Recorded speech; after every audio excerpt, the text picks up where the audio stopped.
প্রিয় দর্শক, আপনাদের সবাইকে আবারও স্বাগত জানাচ্ছি আমাদের কোরআন ভিত্তিক এই ধারাবাহিক ভিডিও সিরিজে।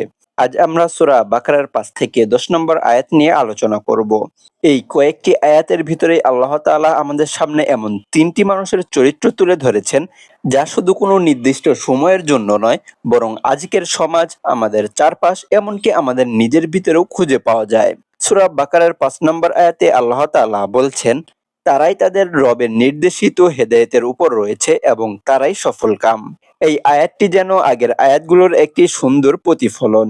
যারা এর আগের ভিডিওটি দেখেননি, তারা একটু কষ্ট করে দেখে নিয়েন, তাহলে বিষয়টি ক্লিয়ার হয়ে যাবে।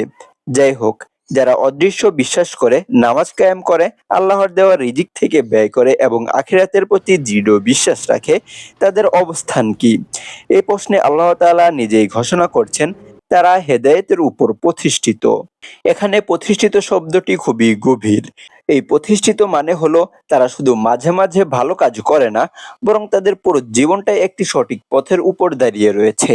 তাদের চিন্তা, তাদের সিদ্ধান্ত, তাদের কাজ সবকিছুতেই আল্লাহর দিক নির্দেশনার ছাপ রয়েছে। আর এরপরেই বলা হয়েছে, তারাই সফল কাম। আমরা জীবনের সফলতা খুঁজি, কেউ চায় অর্থ, কেউ চায় সম্মান, কেউ চায় ক্ষমতা, কিন্তু আল্লাহ এখানে সফলতার সংজ্ঞা একেবারে পরিষ্কার করে দিয়েছেন। সফলতা মানে শুধু দুনিয়ার কিছু অর্জন নয়। সফলতা মানে হলো সঠিক পথে থাকা এবং সেই পথেই শেষ পর্যন্ত টিকে থাকা। এর পরের আয়াতে আল্লাহ এমন কিছু মানুষের কথা বলেন, যাদের হৃদয়ে সত্য থেকে দূরে সরে গেছে। আল্লাহ তাআলা ৬ নম্বর আয়াতে বলছেন, নিশ্চয়ই যারা কুফরি করেছে, তুমি তাদেরকে সতর্ক করো কিংবা নাই করো, উভয়ই তাদের জন্য সমান, তারা ঈমান আনবে না। এই আয়াতটি আমাদের একটি কঠিন বাস্তবতার সামনে দাঁড় করায়। কিছু মানুষ এমন অবস্থায় পৌঁছে যায়, যেখানে তারা সত্যকে শুনলেও তা গ্রহণ করতে চায় না। এটা শুধু অজ্ঞতার কারণে নয়, বরং অনেক সময় অহংকারের কারণেও। তারা মনে করে তারা যা জানে সেটাই সঠিক। তারা নিজের ভুল স্বীকার করতে চায় না। এখানে আমাদের জন্য একটি শিক্ষা রয়েছে। আমরা যেন কখনো এমন অবস্থায় না পৌঁছাই, যেখানে সত্য আমাদের সামনে আসার পরও আমরা সেটিকে অস্বীকার করি। আল্লাহ তাআলা সূরা বাকারার ৭ নম্বর আয়াতে বলছেন, আল্লাহ তাদের হৃদয়সমূহ ও তাদের শ্রবণ শক্তির উপর মোহর মেরে দিয়েছেন এবং তাদের দৃষ্টির উপর রয়েছে আবরণ, আর তাদের জন্য রয়েছে মহাশাস্তি। এই আয়াতটি খুবই ভয়ঙ্কর একটি চিত্র তুলে ধরে। একজন মানুষ যখন বারবার সত্যকে অস্বীকার করে, বারবার নিজের মনকে বন্ধ করে রাখে, তখন ধীরে ধীরে তার হৃদয় এমন একটি অবস্থায় পৌঁছে যায়, সেখানে আর সত্যকে অনুভব করা যায় না। তার কান আছে, কিন্তু সে সত্য শুনতে চায় না। তার চোখ আছে, কিন্তু সে সত্যকে দেখতে চায় না। এমন অবস্থা হঠাৎ করেই তৈরি হয় না, এটি ধীরে ধীরে তৈরি হয়। প্রতিবার যখন কেউ সত্যকে এড়িয়ে যায়, তখন তার হৃদয়ে একটি করে পর্দা পড়ে। একসময় এই পর্দা এতটাই ঘন হয়ে যায় যে সে আর আলো দেখতে পায় না। এরপর আল্লাহ তৃতীয় এক শ্রেণীর মানুষের কথা বলেন, যারা বাইরে থেকে নিজেদেরকে মুমিন হিসেবে প্রকাশ করে, কিন্তু ভিতরে তারা মুমিন নয়। আল্লাহ তাআলা ৮ নম্বর আয়াতে বলছেন, আর মানুষের মধ্যে এমন লোকও রয়েছে যারা বলে, আমরা আল্লাহর ও শেষ দিবসের উপর ঈমান এনেছি, অথচ তারা মুমিন নয়। এখানে আমরা এমন এক চিত্র দেখি যা সবচেয়ে বিপজ্জনক। কারণ এই মানুষগুলো দেখে সহজে বোঝা যায় না, তারা কথা বলে ঈমানের, তারা নিজেদের ভালো দেখায়, কিন্তু তাদের অন্তর সেই কথার সাথে একমত নয়। এরা বাইরে একরকম, ভিতরে অন্যরকম।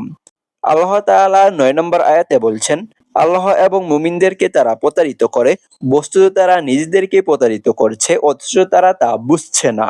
একজন মানুষ যখন ভণ্ডামি করে, যখন সে সত্যকে লুকিয়ে রাখে, তখন সে মনে করে সে অন্যদেরকে ধোঁকা দিচ্ছে, কিন্তু বাস্তবে সে নিজেকেই ধোঁকা দিচ্ছে। কারণ আল্লাহ সব জানেন। মানুষের কাছ থেকে কিছু লুকানো গেলেও আল্লাহর কাছ থেকে কিছুই লুকানো যায় না। আল্লাহ তাআলা সূরা বাকারার ১০ নম্বর আয়াতে বলছেন, তাদের অন্তরসমূহে রয়েছে ব্যাধি, অতঃপর আল্লাহ তাদের ব্যাধি আরো বাড়িয়ে দিয়েছেন, আর তাদের জন্য রয়েছে কষ্টদায়ক শাস্তি, কারণ তারা মিথ্যাবাদী। এই ব্যাধি হলো অন্তরের রোগ। এটি হতে পারে সন্দেহ, হতে পারে প্রতারণা, হতে পারে হিংসা কিংবা অহংকার।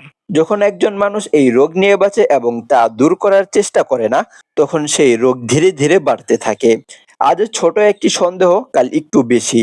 এভাবে একসময় পুরো হৃদয়টাই অসুস্থ হয়ে যায়। এই আয়াত আমাদের জন্য একটি বড় সতর্কবার্তা। আমাদেরকে সবসময় নিজের অন্তর পরীক্ষা করতে হবে।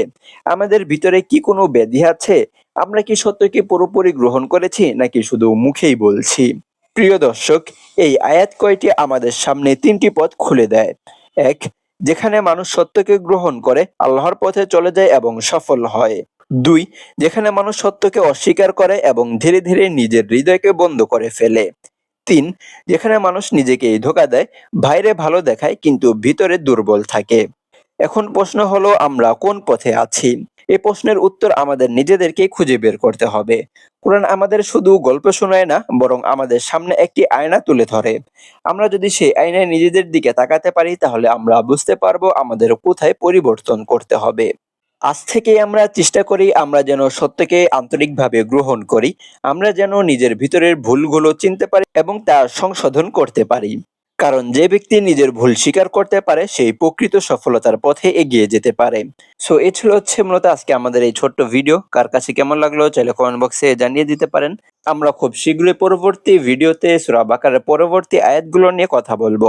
সে পর্যন্ত লিড হেডলাইন্স ইউটিউব চ্যানেলের সাথেই থাকবেন।